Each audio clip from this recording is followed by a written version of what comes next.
5, 4, 3, 2, 1. 시사 안드로메다. 시사 안드로메다. 시사 안드로메다.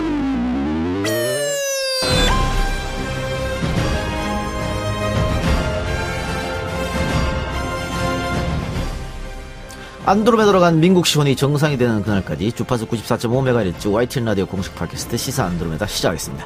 안녕하십니까. 저는 진행을 맡은 이동형입니다. 자, 박지훈 변호사, 홍상희 기자도 인사하시죠. 네, 안녕하십니까. 예, 주말 밤인데 요즘은 사실은 영화가 말이죠.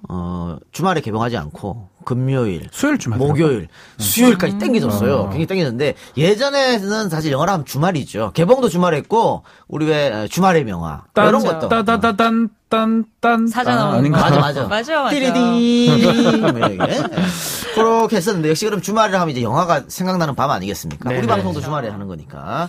근데 요즘 핫한 영화는 역시 택시 운전사. 네. 이 작가는 봤습니까? 저는 좀 영화 볼 시간이 너무 없어서 바빠서. 너무 바빠요. 난 영화 볼 시간이 너무 많아서 그래요? 봤어요, 저는. 저 요즘 최근 영화를 거의 못 봤습니다. 너무 바빠가지고. 그래서 홍 기자는 어떻게 봤어요? 저도 봤어요. 네, 봐야죠. 예. 그리고 이거 지금 정치권에서 난리던데요. 국민의당 그 당권 주자들은 다 봤고, 네, 뭐 이해운 대표 비롯한 그 바른정당 네. 다 보고, 뭐 총리는 말할 것도 없고 벌써 보시고. 민주당은 또 당연히 보시겠죠, 지도부를 그죠? 다 본다 네. 그럽디다. 예. 어떻게 보면 5.18 광주 민주화운동의 주인공 중에 하나라고 할 수 있는 전두환 전 대통령. 이 영화를 봤을까? 주범이죠. 본인이 왜 봐! 내가 왜 봐! 그래요? 이랬을 것 같아요. 안 보고 싶었을 것 같아요. 근데 반응은 나왔던데요? 그렇죠. 내가 본 게 아니야! 그 아들이 보고한 거야! 그 계엄군이 시민들 향해 표적하고 겨냥해서 사격한 부분은 날조라고 법적 대응 검토한다 그랬어요. 환영할 것 같은데 법적 대응 한다고 그러면. 쓸데없는 짓을 한다고 하는데. 그런데 그러면은 그 계엄군이 시민들을 향해서 사격을 하지 않았다면 네. 그 많은 사상자들은 어떻게 생겼지? 그러니까 안 되겠다. 영화에 보면 예. 조준 사격 그러죠. 예. 그런 비슷한 모습들이 나오는데 아마 그런 걸 문제 삼는 건지. 근데 어이가 없어요. 영화를 다 보면 거의 그 시절에 하고 고증이 잘 된 영화이기 때문에 누가 봐도 문제 제기할 수 있는 게 없는데. 광주의 영령들이 아직도 그렇게 정신 아픔을 못 차린다고 그렇죠. 해도 되죠. 안고 계신데 그렇게 하시면 안 되는데 어쨌든 최근에 해고록을 쓰면서 또 광주 민주화운동을 광주 사태로 격화시키면서 광주 사태 치유를 위한 씻긴굿 재물이었다. 자신은 이런 얘기를 해가지고 재물? 더워 죽겠어 아주. 안 그래도 더운데 더 찌게 만들면. 와 이러는데. 그럼 이분 스팀밖에 만들고 있어요. 지금 여든이 넘으셨는데 네. 이 회고록 본인이 쓴 거 맞아요? 본인이 못 쓰죠. 내가 그걸 왜 써? 아니 사실은 김대중 대통령의 마지막 자서전 네. 있거든요. 굉장히 두껍습니다. 1, 2권으로 된 거. 네, 맞아요. 그것도 이제 DJ가 구술을 하고 네. 그걸 받아 적었죠.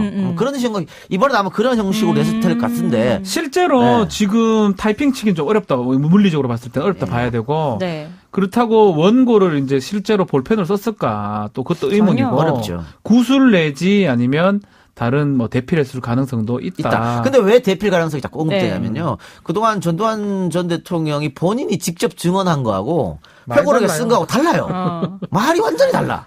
그것 때문에 이제 대필이 나오는 건데 그 예를 하나 들어드리면 이따가 자세하게 우리가 네네. 설명하겠지만 5.18에 북한군이 개입했다 이런 내용이 있잖아요. 네네. 이거 예전에 기자가 가서 물었던 적이 있습니다. 전 대통령 직접 만나서 네.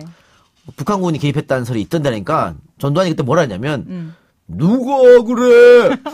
처음 듣는 이야기야. 비슷해. 이랬다고. 잘한다. 우리 그쪽 동네여서 출신이. 예. 그랬는데 이번 해고록은 맞다고 썼거든. 네. 전혀 앞뒤가 안 맞는. 아니 근데 이 시점에서 그런 모든 의심에도 불구하고 회고록을 낸 이유가 뭐예요? 근데 해고록은 꽤 좀 전에 나왔죠. 한참 전에 예, 나왔죠. 한참 전에 나왔는데 이 영화가 이슈가 되면서 다시 그 회고록이 이슈가 됐고 또 이번에 법원 판결이 있었지 않습니까? 맞아요. 가처분 신청? 8월 4일이에요. 8월 4일 날 이제 5.18 단체, 민간 단체 등이 전두환하고 전재국 씨죠. 시공사 대표 전재국 씨 상대로 낸 전두환 해고록 출판 배포 금지 가처분 신청을 받아들였습니다. 이제는 못 팔아요. 못 팔죠. 당분간은. 근데 그 책이 그 시공사에서 나왔다 그랬잖아요. 네. 왜 시공사에서 냈지? 다른 출판사는 안 받아줘서 그런가? 아들. 싸잖아. 아들. 네. 아들이 운영하죠. 네, 시공사가. 아들 거잖아. 싸잖아. 아닙니다. 뭐 제가 할 말은 아닌 것 같네요. 네, 그래요. 자, 그러면 오늘 방송에서는 5.18의 진실을 왜곡한 전두환 회고록을 한번 우리가 탈탈 털어보기도 합시다.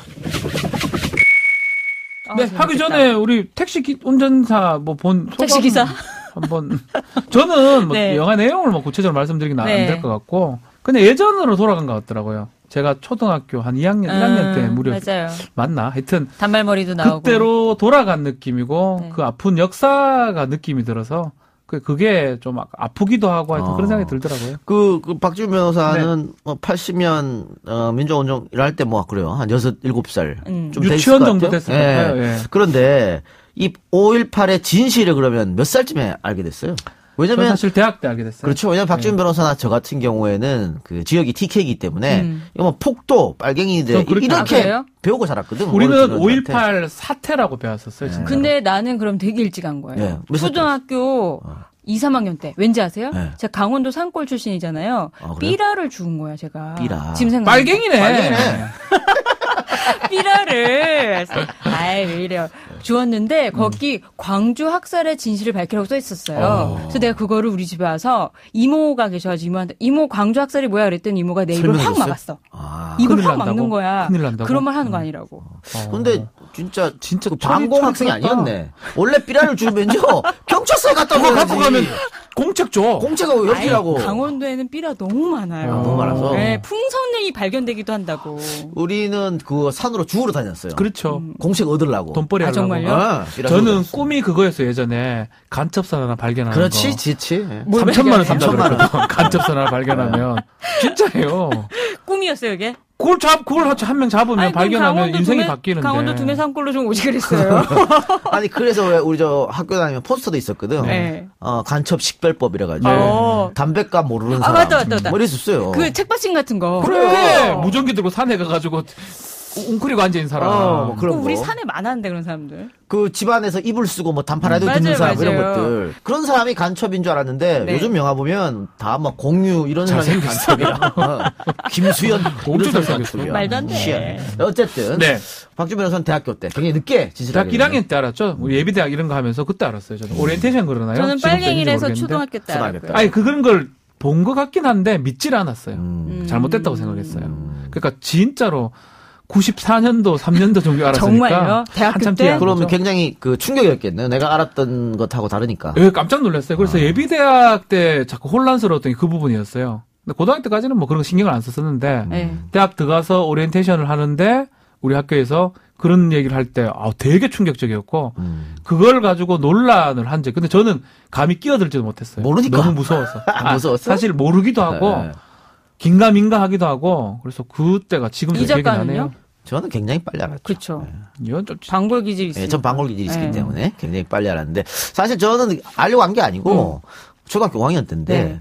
안동 대학생 굉장히 이쁜 누나가 네. 우리 초등학교 와서 네. 이렇게 선전부를 나눠주더라고. 빨갱이가 아니 아유, 학생이 뭐 대학생인데 학생이. 선전부를 나눠주면서 네. 그 안동 시민회관에 그 어디 행사가 있으니까 놀러 오라고. 나 뭔지도 몰랐어. 나 저기 가면 저 누나를 한번 더 볼 수 있겠구나. 농활 왔나 보다. 아니, 그러니까 안동 대학생이었다. 우리 전시관은 초등학교. 그 전시관이구나. 근데 거기가 5.18 사진전이었어요. 아. 그래서 내가 거기서 깜짝 놀랐지. 그때 지질 않았는데. 네. 그럼 홍 기자는 어때요? 이 영화 보고 어떤 느낌 들었어요? 저는 뭐 제가 하는 일이 그렇다 보니까 시민들이 왜 MBC 불태우고 그러잖아요. 예. 그리고 결국은 이 진실을 독일 기자가 알리고 예. 원래 언론사들은 이걸 숨겨요. 입 다물고 있었죠. 예, 뭐 기자들이 취재를 해도 못하게 막 막고 나중에는 뭐 백지로 내거나 아니면 진실을 왜곡해서 내가지고 이제 송강호가 막 울기도 해요. 그거 보고 그걸 보면서 슬프다. 정치를 좀 잘해서 정치인들이 이런 일이 반복이 되면 안 되겠다라는 생각이 진짜 들더라고요. 아니, 언론이니까 또 다른 생각이 들겠네. 사실 당시 80년대 언론인 역할을 못했으니까. 그러니까요. 네. 그런 부분에 대해서는 네. 또 반성해야죠. 우리 언론이. 그러니까 잘못했어요. 아무도 보도 못하고 결국 독일 기자가 보도한 그러니까요. 거잖아요. 네. 목숨을 걸고서 보도했어야 되는데. 안타깝죠. 예. 네. 그래요. 그러면 오늘 5.18의 진실을 왜곡한 전두환 회고록을 탈탈 털어보도록 합시다. 주간 안드로메다 전두환 회고록의 33가지 허위사실을 말한다. 주간 안드로메다. 본부는 응답하라. 응답하라. 본부는 응답하라. 응답하라. 자, 한번 털어볼까요? 지금 33가지가 잘못이 됐다. 특히 5.18에 대해서. 네네. 그런 얘기가 지금 나오는데. 재판을 좀 말씀을 드리면 예. 조금 전에 좀 말씀드렸지만 전두환 해고록도 출판 배포 금지 가처분이 됐고요. 지만원 씨도 이제 본인이 5.18 영상 고발 그 하보 발행을 했는데 네. 요것도 배포 금지 가처분을 함께 받아들였습니다. 네. 결국 5.18 관련돼서 전두환 측이나 뭐 지만원 같은 사람들이 했던 출판물들은 지금 못 발행하도록 지금 된 상태입니다. 그러니까 허위사실 유포 뭐 이렇게 네. 보면 되겠죠. 사실 그 법안에서는 사실 가처분이라 하지만 이게 가처분이 본안으로 보면 될 것 같아요. 특히 영화라든지 책 같은 거를 가처분 내준다는 거는 특별한 사정이 없는 한은 이게 잘못됐다라는 거고 명예훼손이라든지 허위사실 유포라고 아마 법원을 판단한 것으로 보입니다. 자, 그럼 5월 단체 측이 문제 제기한 33가지 허위사실 하나씩 파볼 텐데 네. 핵심적인 것은 가장 큰 문제는 5.18은 북한군이 개입한 폭동이다라는 거예요. 요 부분이 그 전두환 해고록 535쪽에 18곳에 쓰여져 있다고 합니다. 많이 썼네. 예, 그래서 5.18 사태 당시 정부와 계엄군이 대한민국 정부를 전복하려고 했던 무장 혁명 세력과 맞섰던 일도 대한민국을 지키려는 정당하고도 불가피한 조치였다. 이런 식으로 썼는데 일단 이 이야기는요. 얼마 전에 종편에서도 한번 다뤘다가 크게 문제가 돼서 종편이 사과하고 종편에 이제 그 관계 그 프로가 폐지된 거 그랬습니다. 그렇습니다. 그리고 패널이 출연 정지가 되고요. 아하. 일단 이게 있었죠. 상식적으로 말이 안 되는 게 북한군 600명이 넘어왔다 그랬거든요. 네. 그러면 북한군 600명이 넘어올 동안 뭐 했나 우리 국군은? 아니 뭐 했나? 그러니까 미군도 뭐 했지? 휴전선으로 왔나 비행기로 떨어졌나 뭐 배 타고 왔나? 그것도 웃긴 거고요. 그럼 그 600명이 그 광주에서 그런 활동을 하고 다시 돌아갔다는 거잖아. 600명이 다시 돌아갈 동안 또 우리 군대는 또 뭐 했나? 나는 반박을 하면 600명이 왔으면 광주가 뒤집어져요. 그 말도 안 되는 거죠. 특수부대라면. 그러니까 이거는 그냥 뭐 근거도 사실 없어 근거도 보이고 없죠. 예. 예전에 지만원 씨 이런 거 주장을 했었는데 네, 맞아요. 뭐 정확하게 네. 알 수가 없지만 말도 안 되는 얘기인데 근데 저는 지금 기억나는 게 저희 아버지나 대구 쪽에 이걸 믿는 분들이 계시죠. 계셨어요. 예. 믿고 싶으신 거죠? 아니 믿고 싶다기보다는 그래도 그 공부한 사람들이 뭐 증거되면서 했기 때문에 그때 뭐 지만원 씨가 사진 갖고 와가지고 뭐 이 사람이 북한에 찍은 사진이고 똑같은 사람이 뭐 이런 거 했는데 사실 지금 보면 좀 웃겨요. 웃긴 얘기인데도 이거를 믿고 또 믿고 싶어 했던 사람이 있다는 게 안타깝습니다. 그러니까 유언비어죠. 유언비어인데 역사적으로도 또 판결적으로도 이미 끝난 그렇죠. 사안인데 이게 말이 안 된다는 그렇죠. 게. 실제로 7차례에 걸쳐서 국가적 조사가 이루어졌고 네. 2013년에는 정홍원 전 국무총리가 국회에서 5.18에 북한군이 개입하지 않았다는 것이 정부의 판단. 이렇게 얘기했어요. 네. 미국도 이렇게 얘기했고. 그 미국 비밀문서 해제되면서 말이 안 된다는 게 밝혀졌고 그렇죠. 국방부도 밝혔죠. 이게 사실 왔다고 가정을 해봐요. 예전에 강릉에 침투했을 때 한 명은 살아 돌아갔어요. 네. 몇 명 와도 그거 큰 문제 생기는데 600명이 강주에서 활동한다. 아니 웃어도 돼요. 네. 웃긴 이야기예요. 제가 군에 있을 때 느낌에 이 특작부대라고 표현하는데 이제 이 특수부대 한 명이 한 소대 정도를 감당한다 그러거든요. 그 이상도 되고 600명이 올 방법도 사실 없을 뿐더러 돌아갈 방법도 없어요. 돌아갈 방법도 없고 걔들이 왔다 그러면 귀순한 거 아니에요? 기술정사야? 그러니까 이래저래 말도 안 되고 걔들 칼빈만 하겠어요. 걔들 다 하여튼 말이 안 돼요. 이거는 미국이 이래저래. 타고 날렸나? 네. 땅굴 파고 토꼈나? 뭐 이러는 거죠. 내려버린 어디로 갔을까? 말이 안 됩니다. 그리고 만약에 그 600명이 넘어왔으면 우리 저 5.18 민주화운동 당시에 희생자들이 꽤 많았지 않습니까? 네. 수백 명이 희생자가 났는데. 목격자가 있지. 목격자도 있겠고 600명 중에 한두 명이 희생될 수도 있잖아요. 그렇죠. 그럼 그 사람 자체는 어디 갔지? 이게 말이 안 되는 또 거예요. 사실 그랬다고 하더라도 네. 아니 600명이 아니고 단 6명만 넘어왔다고 하더라도 당시 신군부가 이거를 정치적으로 활용했을 겁니다. 그렇죠. 절대 그냥 두지 않아요. 얼마나 좋은 소재야 이게. 근데 왜 600명 했을까요? 한 100명 하지. 일단 말하면 좋잖아요. 한 50명 하든가 하지. 생각도 뭐 어리야 600명이 뭐고 누가 믿겠노 이래가. 아니 이 작가처럼 믿는다면서. 6명 정도 해도 사실 되거든. 6명이 어떻게 폭동을 일으켜요? 아니 선동만 잘하면. 그래, 진짜요? 이 작가 뭐 아이디어 좋잖아. 600명이 뭐고 말이 되나 그게. 근데 재밌네요. 예, 이것은 어떤 여러 가지 사료 또 증언으로 말이 안 되는 게 결정이 확정 났고요. 넘기고 그건 뭐 진짜 말이 안 되는. 말이 안 근데 된다. 18곳이나 썼어. 이 회고록 누가 썼을까 진짜. 아, 그러니까 그래요. 예. 또 하나 말씀드리면은 379쪽 등 4곳 전두환 네. 해고록에 헬기 사격이 없었다. 이것도 많이 문제가 되죠. 예. 헬기를 이용한 기총 소사까지 감행했다는 등 차마 말로 하기 힘들 정도로 끔찍한 이야기를 더해서 전해지고 있는데 이거는 악의적인 주장일 뿐이다 이렇게 해고록에 쓰고 있습니다. 예. 근데 그동안 헬기에서 그 기총사격이 있었다는 것은 우리 피해자 또 유가족들의 증언이 많았습니다. 네. 다만 이게 문서로 확인되지는 않았거든요. 물증이 과학적으로 없었죠. 물증이 없었죠. 네. 그런데 이것도 이번에 깨졌어. 생겼어 물증이. 네. 홍 기자가 좀 소개해 주시죠. 국가수에서. 2016년에 국립과학수사연구원이 전일빌딩이라는 곳이 있었대요. 근데 그 리모델링 하면서 총탄 흔적이 있었는데 이 흔적을 보니까 헬기 사격에 의한 탄은이다 이거는. 과학적으로 밝혀졌네. 그러니까 헬기 끝난 사격이 거라고. 있었다는 거를 확인한 거죠. 36년 만에. 네. 그런데도 이건 또 네 곳에서 또 없었다. 그러니까 또 이 당시에 장비 파견 장비표 보면 무장 헬기가 3대가 운용 배치됐다라는 게 있거든요. 이것도 서류로 확인되는 그렇죠. 거죠. 그거는 헬기 3대가 있었고 2016년에 리모델링하면서 타는 자국을 발견했다. 뭐 당연한 이러면 뭐 이게 직접 증거라는 거예요. 맞습니다. 예. 상식적으로 생각해 보면 답이 딱 나오는 거잖아요. 그러니까 증언과 직접 증거가 있기 때문에 그렇죠. 이것도 소위 말하는 빼도 먹다 못한 사실이다. 빼박 증거죠. 네. 빼박 증거. 그러니까 전두환 전 대통령 측에서 지금까지 계속해서 기총사격, 헬기사격 없었다고 네. 주장하는 것은 증거가 없었기 때문에 증언만 있었기 때문에 한 거 아닙니까? 그렇죠. 이게 뭐하고 똑같냐면 지금 일본이 징용 그렇죠. 없었어. 언제서 다 조선인들이 원해서 와서 돈 벌어 갔어. 이거거든요.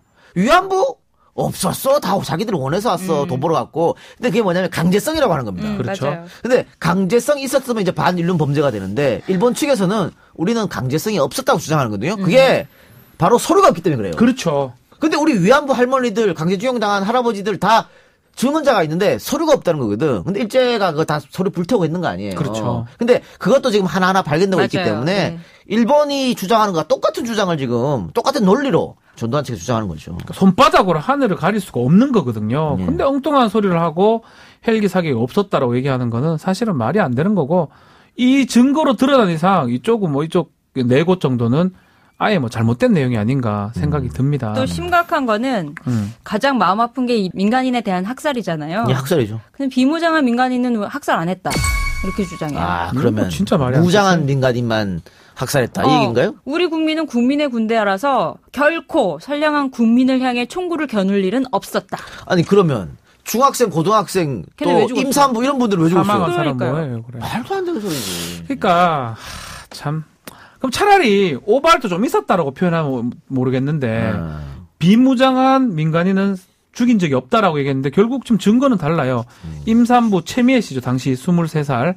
그리고 10대 시민들도 총에 맞아서 사망을 했고 학생들. 네. 학생들. 그리고 이제 이거는 뭐 유명한 얘기인데 완도 수협 직원 김재평 씨라는 분이 출산한 딸을 보기 위해서 강주에 왔다가 사망했습니다. 근데 김재평 씨는 우리 이번에 5.18 그 민주운동 기념식에서 대통령이 울었죠. 예. 껴안고 그 김소영 씨입니다. 김소영 씨 아버지예요.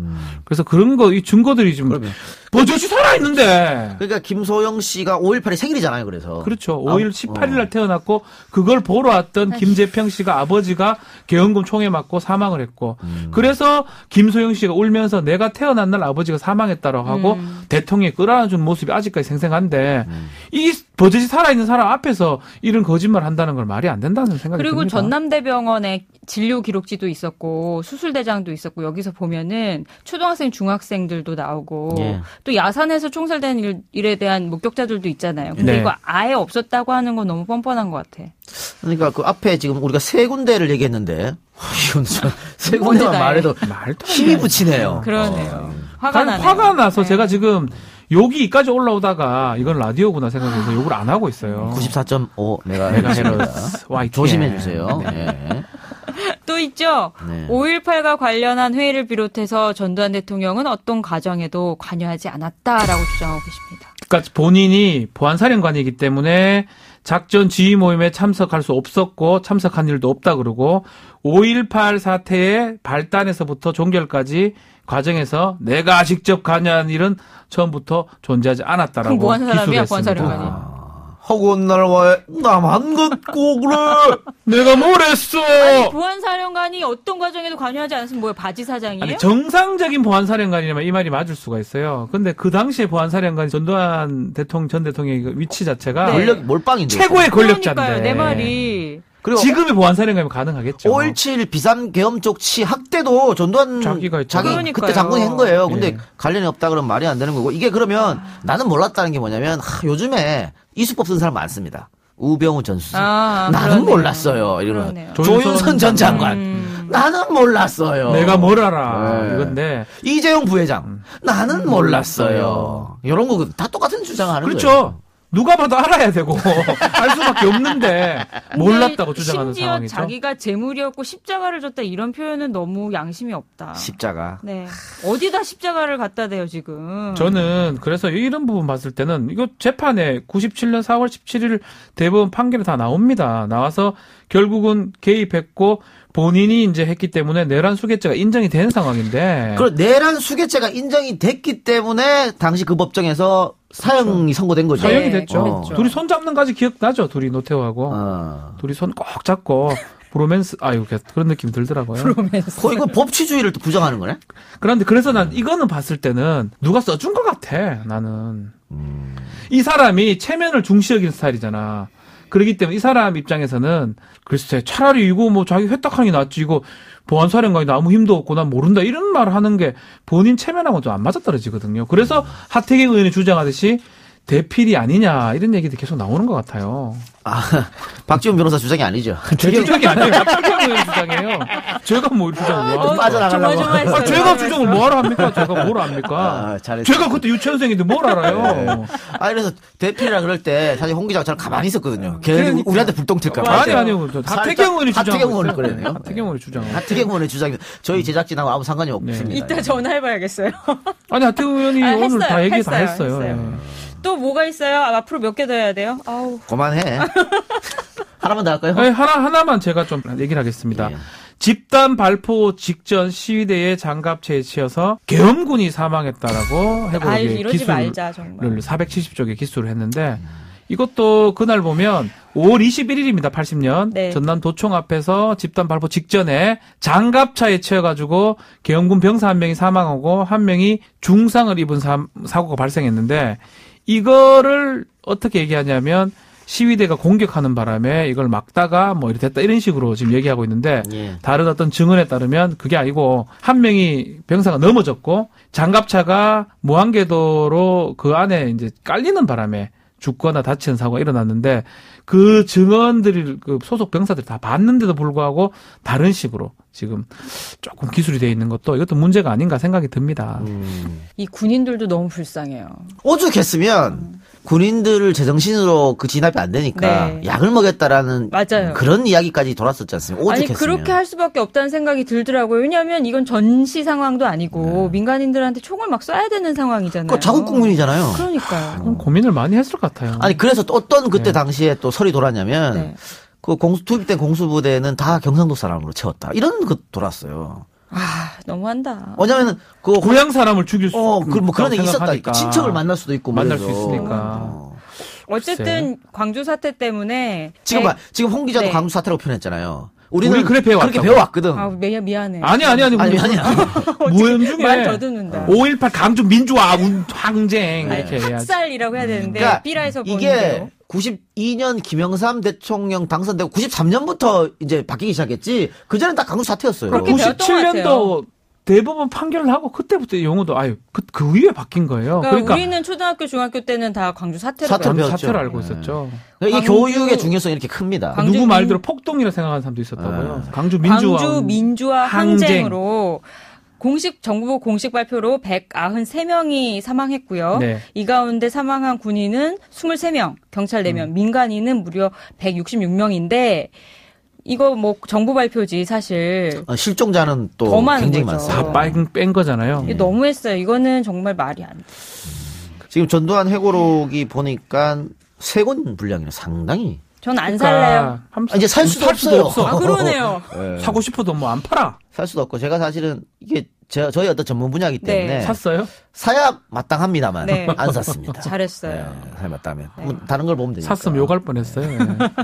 전두환 회고록 1권 혼돈의 시대 이렇게 했는데 정말 당시는 혼돈의 시대였는데 그 혼돈의 시대를 만든 장본인이 전두환 당시 장군이 아니었나 뭐 그렇게 생각됩니다만 어쨌든 재판부에서는 이게 지금 출판 금지 결정을 내렸습니다만 그렇다고 해서 아예 못 파는 건 아니잖아요.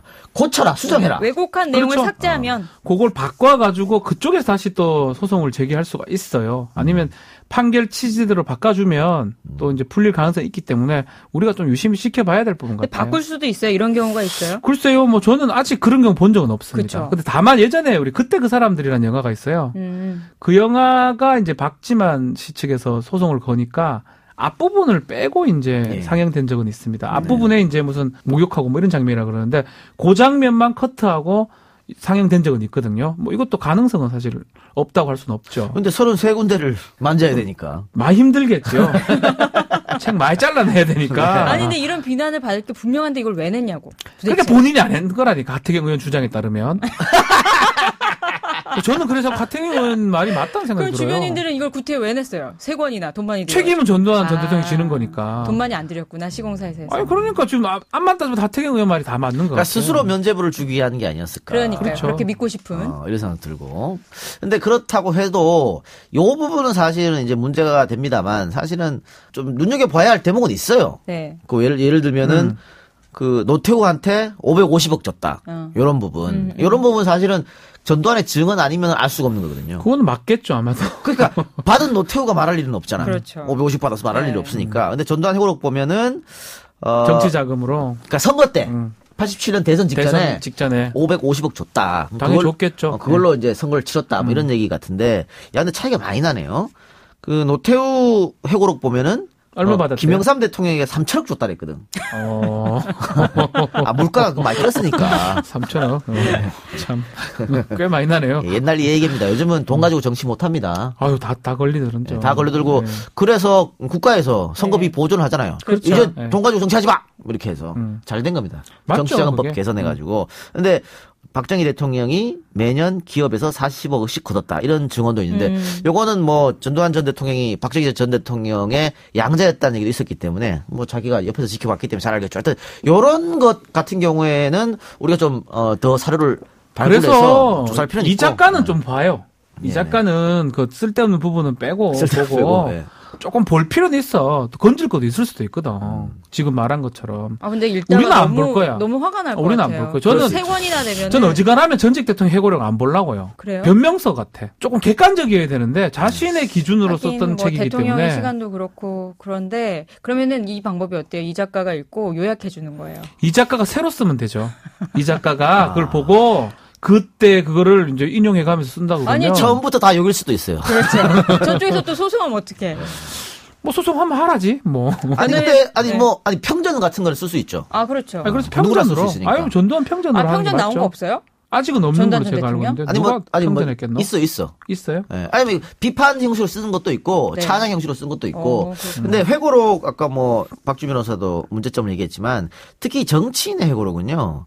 자기 변명만 해서는 안 되거든. 그러니까 자신의 과오도 들어가야 되는데 대한민국 정치인 회고록 보면 자신의 과오가 없어. 그렇죠. 거의 참, 없어요. 네. 거의 본 적이 없어 저는. 자신의 어떤 지적은 부풀리고 그렇죠. 잘못한 거는 덮고 잘못한 미화하고. 거는 뭐 고뇌에 찬 결정이었다. 그렇죠. 미화하고. 네. 나라와 민족을 위해서. 구국의 결단 뭐 이렇게 포장하죠. 국국의 결단. 뭘 언제부터 나라를 그렇게 생각해? 내 일기보다 못해.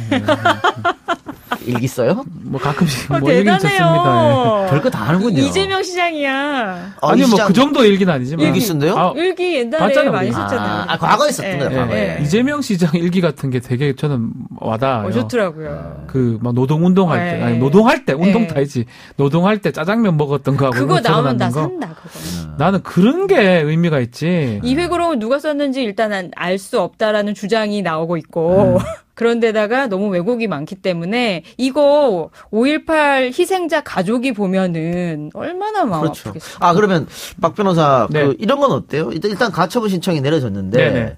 그 유가족 분들 중에서 네. 이 전두환 회고록 때문에 내가 정신적으로 굉장히 피해를 많이 봤다. 아니면 명예훼손, 가능하죠. 사자에 대한. 피해 보상. 가능하죠. 만약에 이제 이게 발매는 됐잖아요. 일부. 네. 아니, 그 4월 달인가 나왔으니까 꽤 발매가 됐어요. 꽤 팔렸어요. 네. 베스트셀러 올라가게 맞아요. 됐고. 그게 네. 팔림으로써 정신적 손해를 봤다고 할 수 있어요. 명예 감정. 특히 뭐 지금 말도 안 되는 얘기들 하고 있잖아요. 뭐 공수부대, 북한군들 왔다 네네. 그러고. 그렇게 되고 이게 폭도로 지금 몰아붙이는 네. 경우잖아요. 그러면 유가족들이 이 전두환이나 이 시공사 측 대상으로 손해배상 청구가 가능하지 않을까 생각이 들고. 그래 할 수도 있겠네요. 아, 되죠. 법적으로 문제가 없죠. 출판 상담 되죠? 예, 아니 법적으로 문제가 없죠. 아주 간단해요. 고의 가실로 타인에게 손해를 끼친 경우 불법행위가 성립합니다. 고의도 있고 가실도 있어 보이거든요. 그렇죠. 정신적 손해를 많이 끼쳤잖아요. 많이 끼쳤기 때문에 소송은 성립할 수 있다. 저는 이렇게 생각이 듭니다. 이순자 해고록도 나온다는. 다 쓰라 그래라. 뭐 장세동도 하나 쓰지 뭐.